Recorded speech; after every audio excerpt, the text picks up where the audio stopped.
Dan juga yang kedua, qiraah Al-Kisai. Dan sama kasusnya Al-Kisai, perwakilan dari Lahjatul Arab, dari qiraah yang diturunkan Jibril kepada Nabi Muhammad, dari lisanul Arab yang susah membaca hamzah yang makhrajnya tudib, sangat dalam dari aqsal lisan, aqsal halq. Maka setelah ra bertemu dengan hamzah, sulit bagi sebagian Arab, maka Al-Kisai sebagai perwakilan lisanul Arab, maka dia membaca dengan isqatil hamzah. Maka hamzahnya dibuang. Kalau tadi Wars hamzahnya dibuang apa tidak? Diganti dengan apa? Dengan alif menjadi panjang ara. Adapun Al-Kisai hamzahnya dibuang. Jadi ra nanti bertemu dengan apa? Karena susah ra bertemu dengan hamzah. Ara'a, ara'aita, ara'a. Sebagian Arab susah, ya sudah dihapus saja hamzahnya. Lalu membaca bagaimana? Kita baca Bismillahirrahmanirrahim. Ara'aital ladzi yukadzibu biddin. Ara'aita, ini poin pendalilannya. Ara'aital ladzi yukadzibu biddin. Berarti hamzahnya dibuang, yang tersisa tinggal ya. Ra bertemu dengan ya. Maka kalau ra bertemu dengan ya, hukumnya menjadi apa di sini? Mad lin. Ya sakinah, sebelumnya kas fathah ra, menjadi arai, seperti Quraisy. Maka di sini mad tabi'i ataupun mad lin. Maka dia dua harokat mad lin, ya sakinah sebelumnya fathah. Maka inilah perbedaan dari qiraah yang kedua. Maka hukumnya menjadi mad lin karena hamzah dihilangkan begitu saja, dan yang tersisa adalah ya as-sakinah. Maka hukumnya madlin dua harokat. Dan qiraah yang ketiga, setelah selesai tadi qiraah Wars, An-Nafi' dan juga Al-Kisai, Al-Kufi, maka qiraah di sini yang tersisa tinggal 8 qura'. Dan madhab yang ketiga, madhab Abu Ja'far Al-Madani. Maka Abu Ja'far Al-Madani qara'a bitashil al-hamzah ats-tsaniyah. Jadi bagaimana nih? Tetap dibaca. Namun dibacanya makhrajnya tidak sampai kepada aqsal halq. Tidak sampai kepada aqsa al-halq. Maka kalau jumhur seperti qiraah Hafs an Asim dan yang lainnya, maka mereka membaca dengan mudah dari hamzah dan dibaca makhrajnya aqsa al-halq. Adapun qiraah Abu Ja'far Al-Madani, maka dibaca hamzah namun diistilahkan dengan tashil. Karena dari ra masuk kepada hamzah susah. Akhirnya ya kita baca apa adanya. Maksudnya hamzahnya dibaca tetapi tidak deep, tidak dalam. Lalu bagaimana? Apa adanya. Nyangkut hamzah sedikit, tidak apa-apa. Maka ini dilaqabi dengan qiraah tashilil hamzah. Lalu bagaimana? Sama seperti jumhur, disebutkan hamzah namun tidak terlalu dalam makhrajnya. Dan ini madhab Abu Ja'far Al-Madani dan juga riwayat dari Qalun an Nafi'. Maka qiraah Nafi' barakallahu fikum ada dua riwayat. Ada Wars an Nafi' dan ada Qalun. Dan di sini pembicara lebih memilih Wars sehingga riwayat Qalun kurang. Bismillah. Kurang disebutkan. Maka Nafi' dari riwayat Qalun dibaca seperti Abu Ja'far dengan tashil, apa adanya. Maka bagaimana bacaannya? Bismillahirrahmanirrahim. Araita. Dengar ada hamzah? Araita. Ada hamzah apa tidak? Araita alladhi yukadzibu biddin. Araita alladhi yukadzibu biddin. Ini madhab yang ketiga.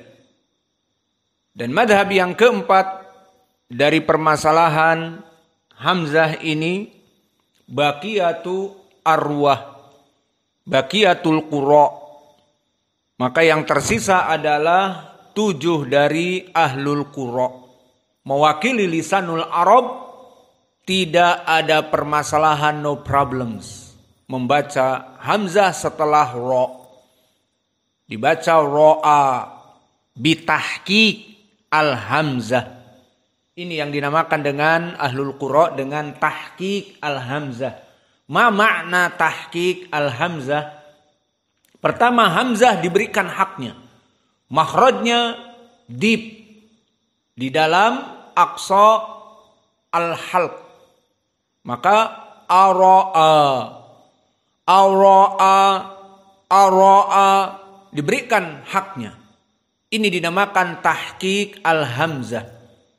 Wa makna tahqiq al-hamzah juga jangan dirubah hamzah. Tidak seperti Wars dirubah menjadi alif,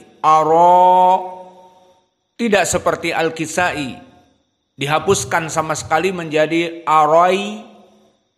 Maka juga tidak seperti madhab Abu Hamzah dan Qalun an-Nafi' dengan disebutkan tetapi apa adanya. Ara'aital ladzi. Maka di sini tahqiq hamzah apa? Diberikan haknya. Diberikan aqsal halq yang dalam setelah ro. Setelah dari lisan ara berpindah kepada aqsal halq, berikan haknya yang benar. Jangan didolimi. Jadi dibaca, kita baca jumhur. Bismillahirrahmanirrahim. Ara'aital ladzi yukadzibu biddin. Ara'aital ladzi yukadzibu biddin. Maka hamzahnya ditahqiq di sini disebutkan dengan jelas. Maka ini adalah madhab dari 7 qurra. Di antaranya Ibnu Katsir dan Ibnu Amir Asy-Syami, Ibnu Katsir Al-Makki, Ibnu Amir Asy-Syami, Abu Amr Al-Basri, Asim Al-Kufi, Ya'qub Al-Basri Al-Hadrami, dan Khalaf Al-Ashir Al-Kufi. Maka semuanya ada 7 ditambah dengan Ibnu Amir Asy-Syami. Sudah. Ibnu Katsir, Ibnu Amir, Abu Amr, Ya'qub, Asim, dan Khalf Al-Ashir. Masih ada yang tersisa? Dan Hamzah. Maka qiraah Hamzah di sini mengikuti jumhur.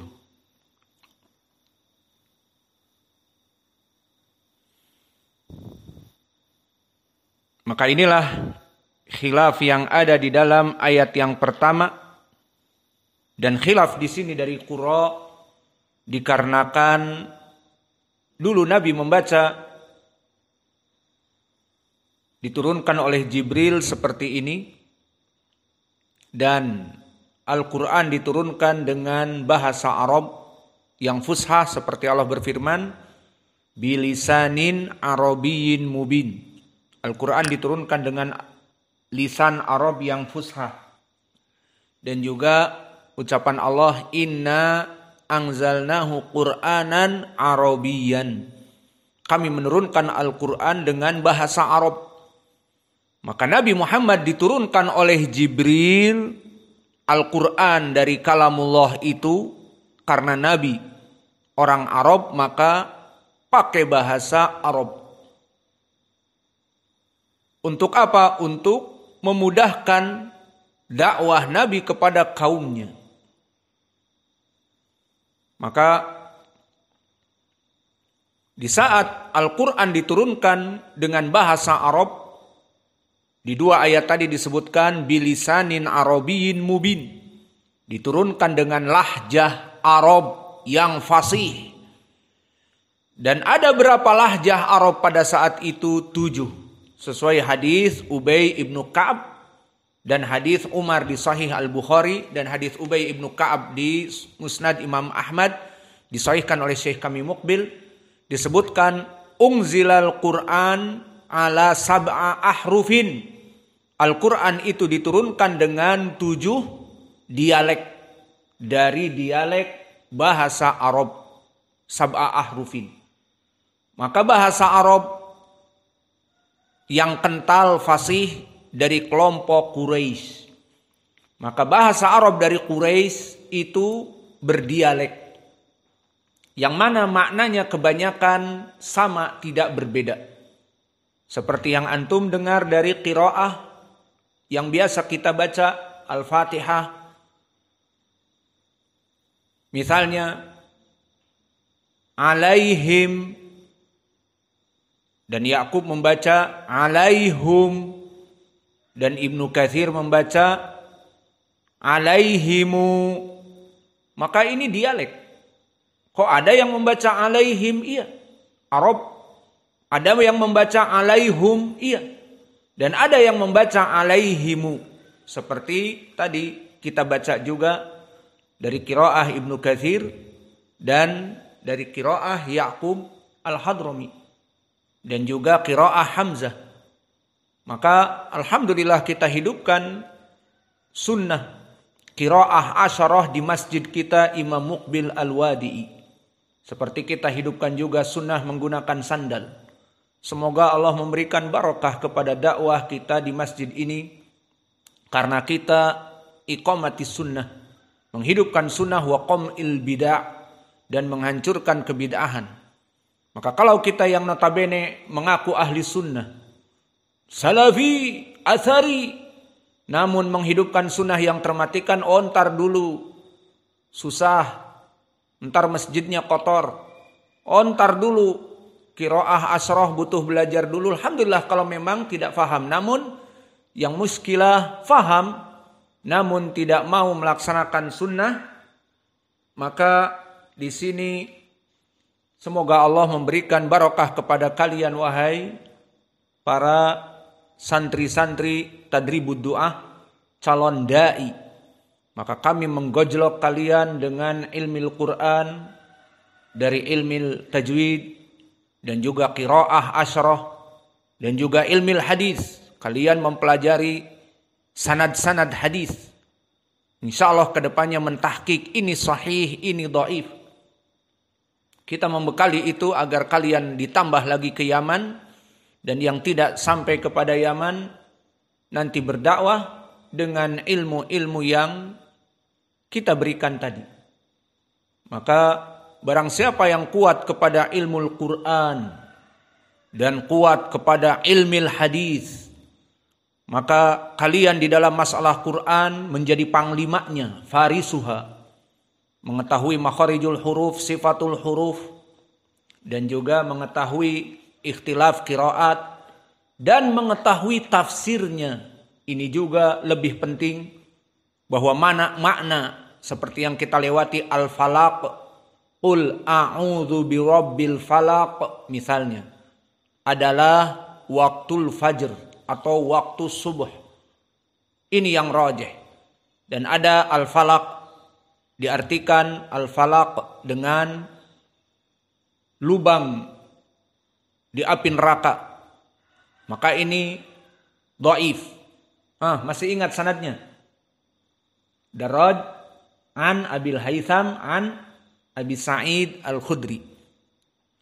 Maka kalian memahami Al-Quran dan memahami ilmu hadis, itu adalah dua senjata yang bisa kalian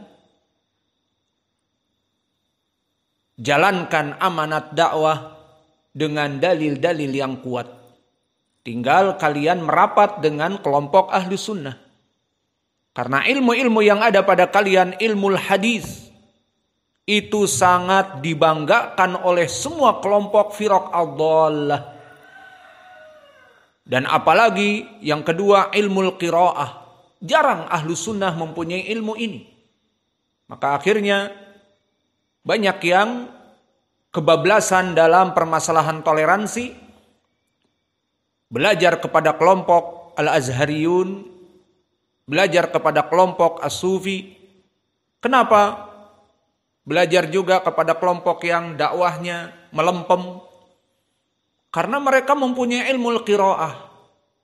Akhirnya bertoleransi, anaknya dimasukkan kepada pengajar-pengajar yang ma'hadnya tidak jelas. Akhirnya kebablasan. Qiraahnya pandai, suaranya indah dan bagus, namun manhajnya menjadi melenceng. Bukan